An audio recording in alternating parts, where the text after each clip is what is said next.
Assalamualaikum warahmatullahi wabarakatuh. Bismillahirrahmanirrahim. Alhamdulillahirabbil alamin. Nahmaduhu wa nasta'inuhu wa nastaghfiruh. Wa na'udzu billahi min shururi anfusina wa min sayyiati a'malina.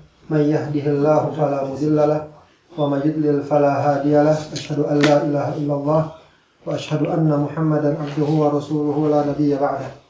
Allahumma shalli wa sallim wa barik ala nabiyyina Muhammadin wa ala alihi wa ashabihi wa man tabi'ahu ila yaumiddin, amma ba'd. Allahumma 'allimna ma yanfa'una wanfa'na bima 'allamtana. Allahumma zidna 'ilman nafi'a wa 'amalan mutaqabbala. Rekan-rekan sekalian yang dimuliakan Allah, jamaah Majelis Ta'lim. Ahlan Riyad. Majelis Ta'lim Ahlan Riyad. Dan juga tidak lupa pada tuan rumah yang sudah menyiapkan hidangan yang sangat menantang.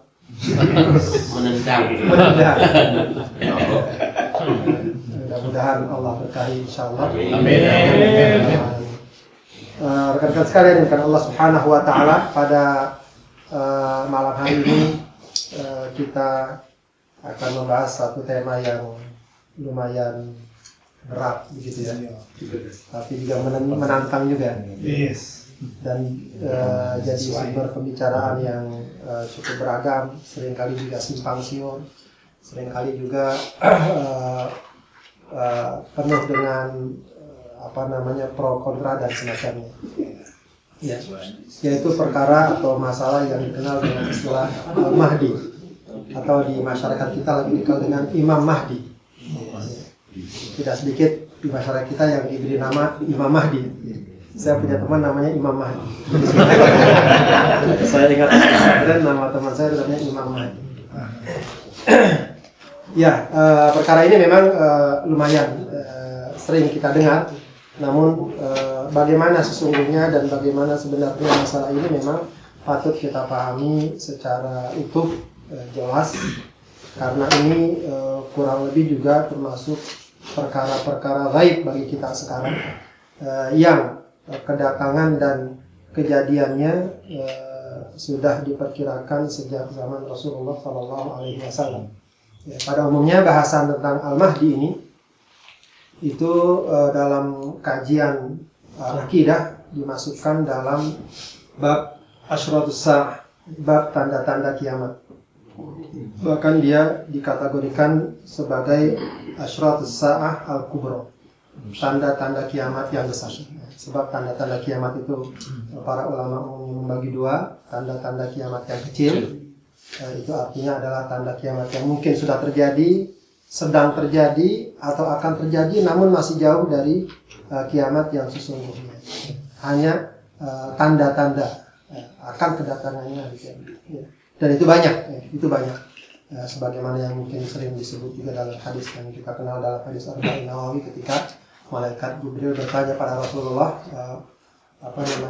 tentang tanda-tanda kiamat, wa ma amaratuha, apa tanda-tanda kiamat.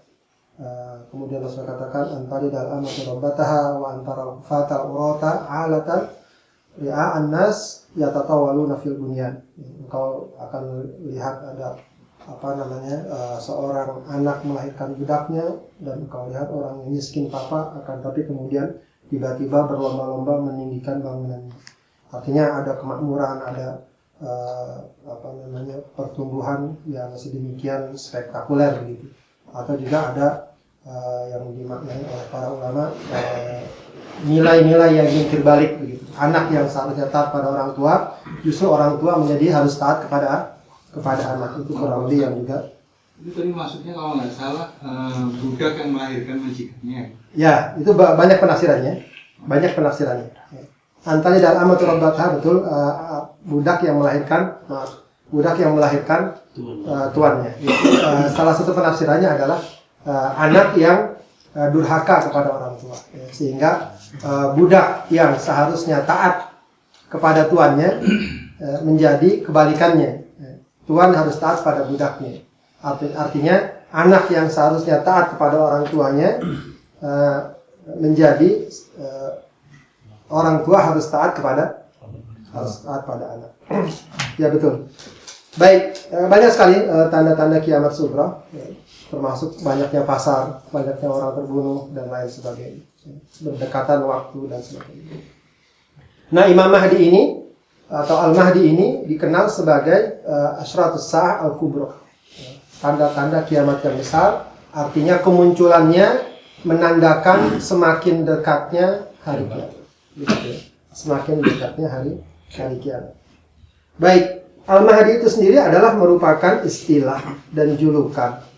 Namanya atau dari segi makna Al-Mahdi adalah sesuatu yang mendapatkan petunjuk. Ya, makanya istilah Khulafaur Rasyidin juga dalam hadis disebut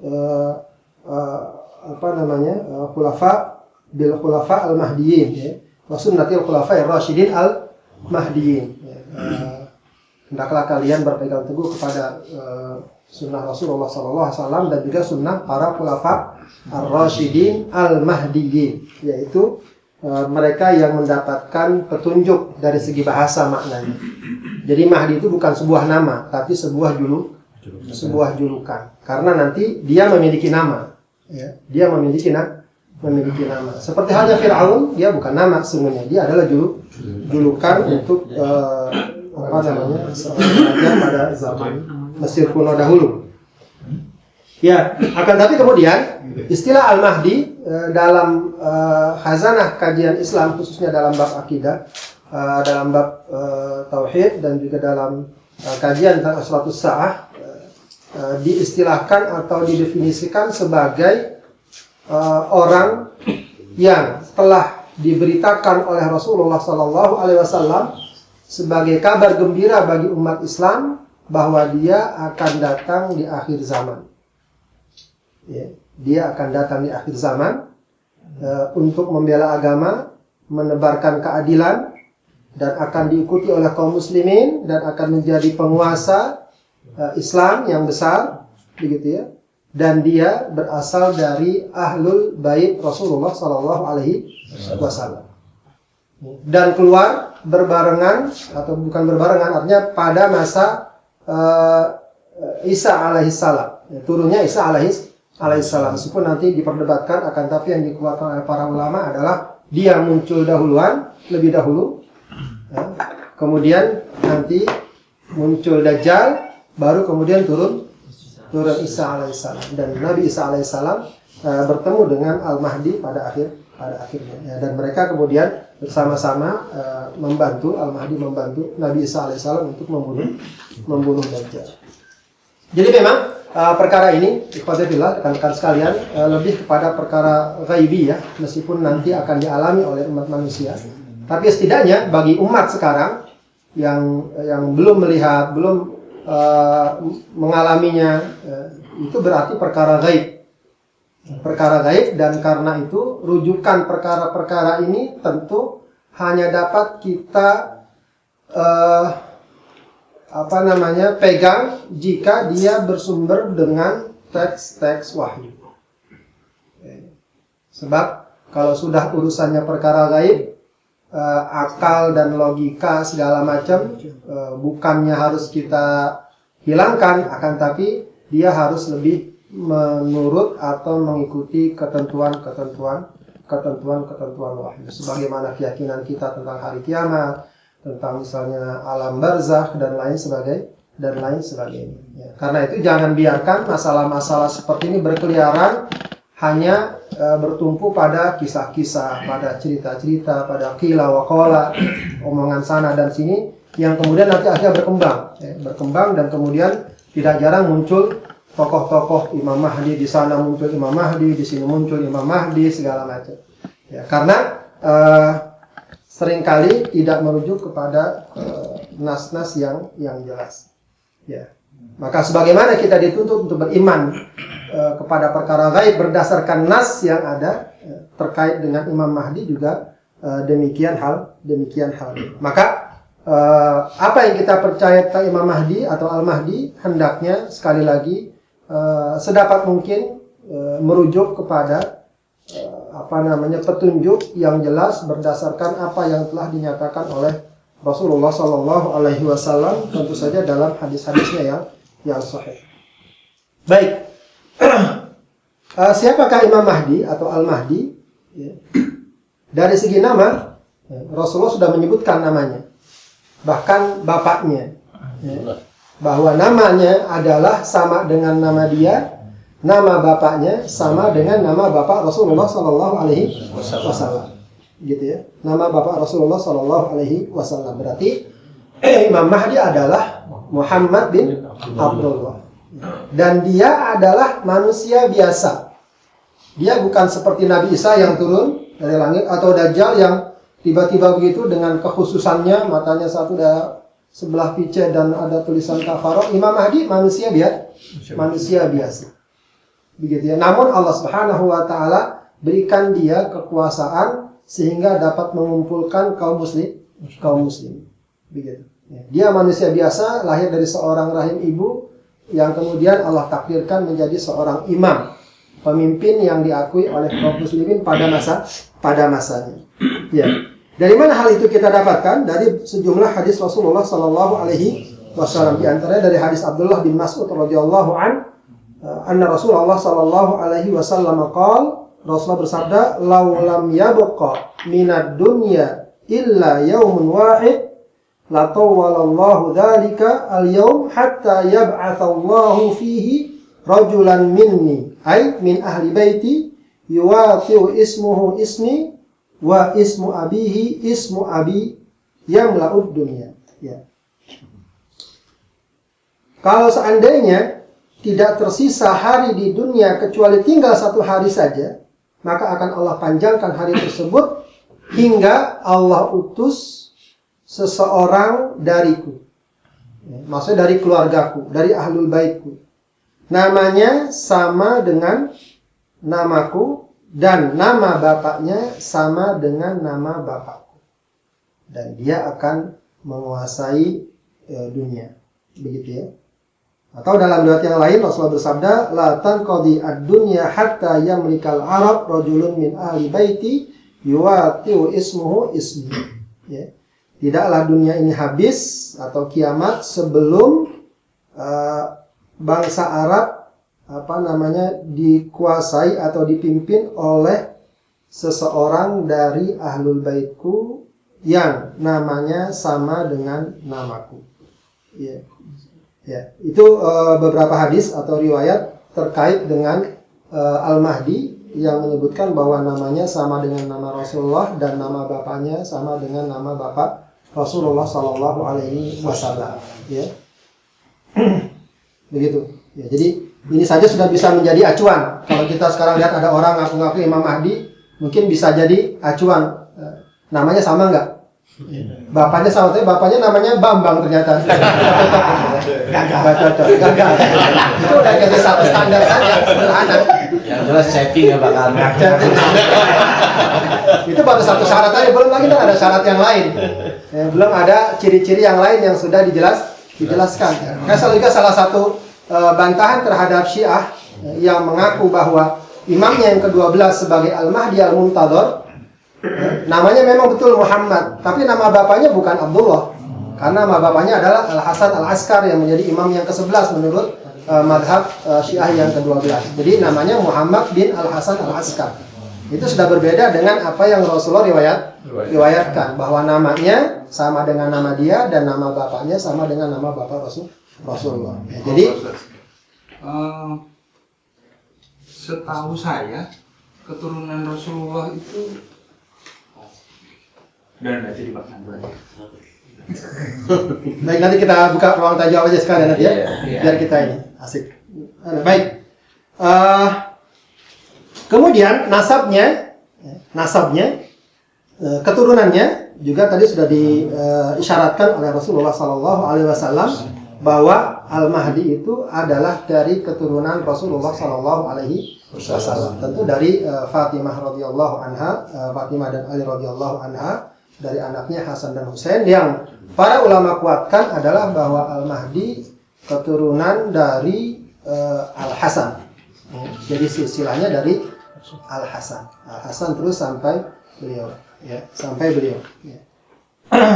Dari Ummi Salamah radhiyallahu anha dia berkata, "Sami'tu Rasulullah sallallahu alaihi wasallam yaqul, Al-Mahdi min itrati min waladi Fatimah.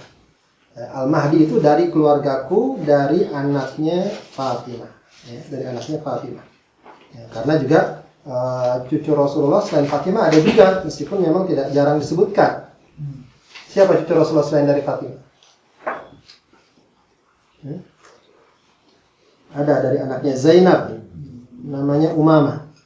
Itu suka disebutkan dalam beberapa hadis memang, tapi tidak di banyak riwayat tentang hal tersebut. Kenapa? Bapaknya, suaminya Zainab. Suaminya Zainab. Bukan Zainab Utsman. Oh bukan. Itu Ruqayyah dan Ummu Kulsum. Ada lagi satu lagi. Saya lupa nama suaminya. Ya. Belakangan masuk Islam juga suaminya. Baik. Al-Hafidz Ibnu Katsir rahimahullah berkata dalam kitabnya An-Nihayah fi Al-Fitan wal Malahim, dia berkata bahwa tentang Al-Mahdi, bahwa dia adalah huwa Muhammad bin Abdullah Al-Alawi Al-Fatimi Al-Hasani radhiyallahu anhu. Dia adalah Muhammad bin Abdullah Al-Alawi Al-Fatimi Al-Hasani dari keturunan Hasan radhiyallahu anhu. Ini juga yang membedakan Al-Mahdi versi As-Sunnah dengan Al-Mahdi versi As-Syiah. Sebab menurut keyakinan Syiah, Al-Mahdi Al-Muntadhar menurut mereka adalah dari keturunan Al-Husain, ya, dari keturunan Al-Husain. Baik. Kemudian tentang ciri-ciri Al-Mahdi juga disebutkan oleh Rasulullah Sallallahu Alaihi Wasallam. Ya. Ciri-ciri Al-Mahdi juga disebutkan oleh Rasulullah Sallallahu Alaihi Wasallam ya, dalam sebuah hadis yang diriwayatkan oleh Imam Ahmad, Abu Daud dan lain sebagainya, yang juga dinyatakan sebagai hadis sahih. Ya. Rasulullah dari Abi Sa'id Al-Khudri radhiyallahu anhu, dia berkata, sami'tu Rasulullah sallallahu alaihi wasallam yaqul, aku mendengar Rasulullah bersabda, Al-Mahdi minni, Al-Mahdi dariku, maksudnya dari keluargaku. Ajlal jabhah. Ajlal jabhah di sini al-khafifus sya'r ma baina an-naz'atain min as-sadaghain walladhi inhasara syar' an jabhatihi. Wallahu alam, yang kalau bisa saya simpulkan adalah keningnya bidang begitu dan rambutnya tipis. Itu mungkin bahasa sederhananya begitu ya. Rambutnya tipis. Kemudian Intinya bidang. Tapi namanya air, bukan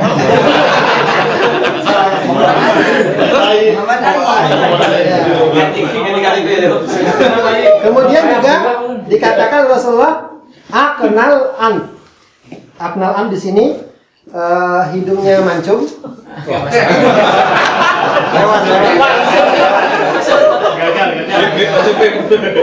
Hidungnya mancung tapi tidak lancip, maksudnya agak, ada orang yang mancungnya lancip kan ya, tapi mancungnya agak enggak, artinya tumpul gitu ya, bahasa seperti itu. Ya, siapa kira yang mancung di sini? Kalau saya enggak. Ya Pak Zaki lah katanya.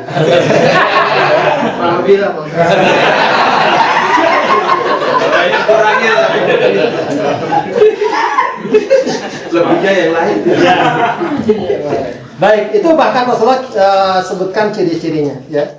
Dia melakul ardo qistan wa adlan, dia akan menebarkan keadilan, menebarkan keadilan di tengah manusia. Kama muliat jawran wa dzulman, sebagaimana sebelumnya terjadi kezaliman dan kemungkaran, kezaliman ya, aniaya dan seterusnya. Wa yamliku sab'a sinin, bahkan Rasulullah jelaskan juga dia akan berkuasa selama 7 tahun. Jadi cukup detail Rasulullah jelaskan. Dia akan berkuasa selama 7 tahun. Baik. Ya, jadi di sini juga dijelaskan tentang ciri-cirinya, kemudian juga kondisi, boleh kita katakan kondisi sosial politik yang ada di situ, yaitu bahwa Al-Mahdi keluar akan muncul pada saat kondisi masyarakat terjadi kekacauan, kezaliman dan lain sebagainya. Nanti juga ada riwayat yang menjelaskan hal tersebut. Baik. Di mana Al-Mahdi keluar dan kapan? Ini memang tidak dijelaskan secara rinci. Di mananya persis tidak dijelaskan secara rinci. Akan tapi ada isyarat yang kemudian nanti akan lahir atau terjadi sejumlah penafsiran. Terjadi sejumlah penafsiran. Yang ada adalah riwayat Muslim dalam sahihnya dari Thauban radhiyallahu anhu, dia berkata, qala Rasulullah sallallahu alaihi wasallam, ya qatatilu inda kanzikum salasatun kulluhum ibnu khalifah. Nanti akan saling berperang, saling bertarung, memperebutkan kanz, apa namanya, gudang harta lah begitu ya, apa istilahnya, harta karun lah seperti itu. 3 orang, 3 pemimpin, 3 tokoh. Kulluhum ibnu khalifah, semuanya anak khalifah, anak raja, anak pemimpin, anak penguasa, begitu ya. Tsumma la yasiru ila wahidin minhum. Kemudian ternyata harta itu akhirnya juga tidak sampai ke mereka. Apakah mungkin mereka terbunuh masing-masing segala macam. Ya, artinya kondisi suasana sangat kacau. Ya memang ada yang mengatakan nanti banyak juga penafsiran di bawah sungai Efrat segala macam harta tersebut, dan ya itu banyak nanti perbincangan. Kemudian tsumma tatlu'ur rayatus sud min kibalil masyriq. Kemudian akan muncul atau akan datang panji-panji yang berwarna hitam dari arah masyriq, dari arah timur. Nah, dari arah timur ini mana? Timur Tengah. Umumnya kata-kata al-masyriq jika diucapkan pada zaman Rasulullah pada masa itu adalah kalau dalam area yang dekat itu wilayah Riyadh dan sekitarnya. Najd. Timur.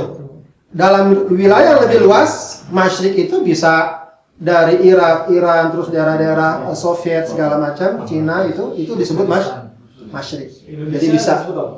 Nah, bisa belum masuk ke peta. Begitu ya. Jadi begitu aja bahasanya. Syria.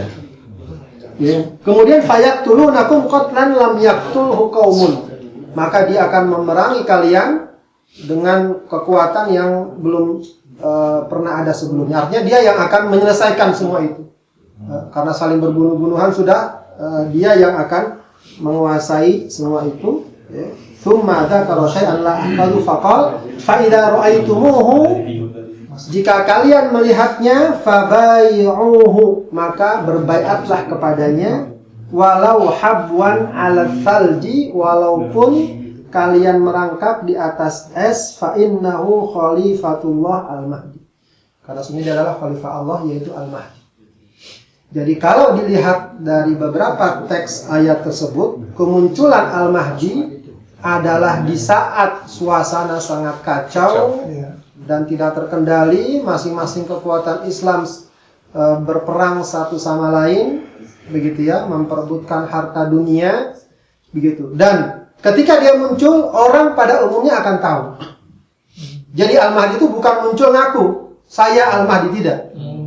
Bahkan ada beberapa riwayat dia sendiri tidak ingin untuk dijadikan atau diangkat sebagai pemimpin. Tapi orang-orang semua akan tahu dan kemudian sepakat dan kemudian mengangkat. Jadi bukan Al-Mahdi itu ngaku, orang dari kampung mana atau ngaku jadi Imam Mahdi. Atau di internet ngaku berikan persetujuan saya Al-Mahdi segala macam. Bukan seperti itu. Dia muncul dalam kondisi yang sedemikian khas, dan kemudian orang-orang kaum muslimin akan dapat menangkap maksudnya memahaminya, mengetahuinya, dan kemudian mereka berbaiat kepadanya, dan jadilah dia pemimpin utama yang diakui oleh kaum muslimin. Yang dengan itu dia berkuasa dan mengatur kaum muslimin, menebar keadilan, menghilangkan kezaliman dan berbagai macam kemungkaran yang kemudian kata Rasulullah dia akan berkuasa selama 7 tahun. Selama 7 tahun. Begitu. Ya, kemudian bagaimana kedudukan semua hadis-hadis ini atau riwayat-riwayat ini? Para ulama sepakat bahwa hadis-hadis atau riwayat-riwayat tentang kedatangan Al-Mahdi itu adalah hadis-hadis sahih yang masuk pada derajat hadis mutawatir. Jadi memang dia sudah sangat kuat. Ya, bukan hanya sahih saja. Kalau sahih bisa jadi cuma 1-2, tapi ini mutawatir. Mutawatir itu dalam ilmu hadis artinya sebuah hadis yang diriwayatkan oleh perawi yang banyak kepada perawi yang banyak, kemudian diriwayatkan lagi pada perawi yang banyak dan sampai kepada kita melalui jalur periwayatan yang banyak sehingga mustahil mereka sepakat berdusta. Gitu.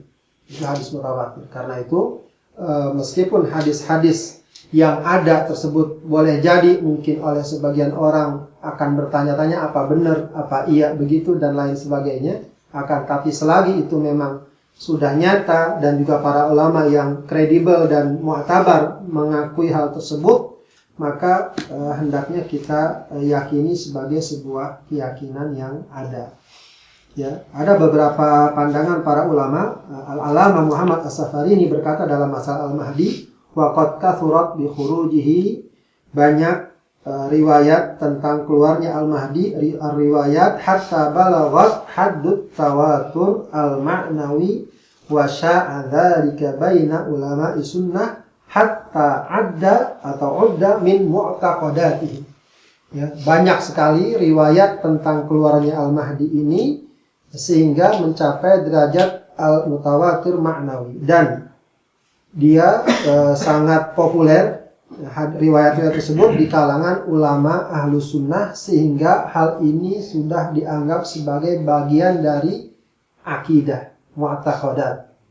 Di namanya akidah adalah sebuah keyakinan yang tidak ada tempat untuk meragukannya. Ya. Ya. Dia juga berkata bahwa terkait dengan periwayatan-periwayatan Al-Mahdi ini diriwayatkan oleh banyak sahabat, oleh banyak tabi'in, ya, dan berikutnya, sehingga ini juga sudah dikatakan sebagai al-ilmul qat'i, ilmu yang sudah paten gitu ya, paten. Maka fal imanu bi khurujil mahdi wajib. Mengimani keluarnya atau datangnya Al-Mahdi itu wajib, kama huwa muqarrar inda ahli ilm, sebagaimana hal tersebut telah dinyatakan oleh para ulama dan juga sudah dicatat dalam bagian akidah Ahlussunnah wal Jamaah. Baik.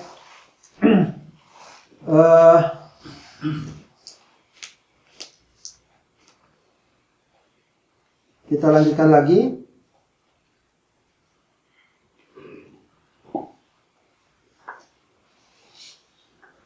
Sekarang terkait dengan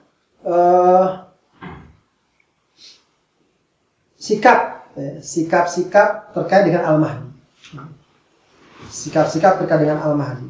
Ada beberapa sikap atau pandangan masyarakat terkait dengan Al-Mahdi. Yang pertama adalah yang mengeksploitirnya, boleh kita katakan begitu. Yang meyakini akan tapi menerapkannya dengan keliru.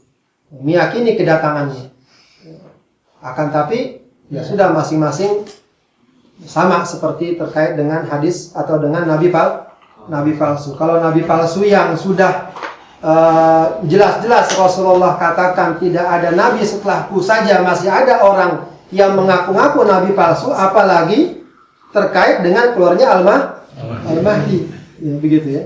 Maka yang tidak dijelaskan secara rinci tidak keluar Al-Mahdi, pasti orang-orang akan atau banyak pihak-pihak yang memanfaatkan hal tersebut dengan mengaku bahwa dirinya sebagai Imam Mahdi. Ini banyak yang mengeksploitir, sehingga dari waktu ke waktu sering kita dengar si fulan adalah Imam Mahdi, si fulan Imam Mahdi dan lain sebagainya. Sekali lagi kita katakan bahwa Imam Mahdi itu muncul dan diakui bukan karena dia mengaku sendiri, bukan karena dia memproklamirkan diri, tidak. Tapi dia memang kredibel dan dia kemudian diakui oleh kaum muslimin dengan kekuasaannya, dengan kekuatannya yang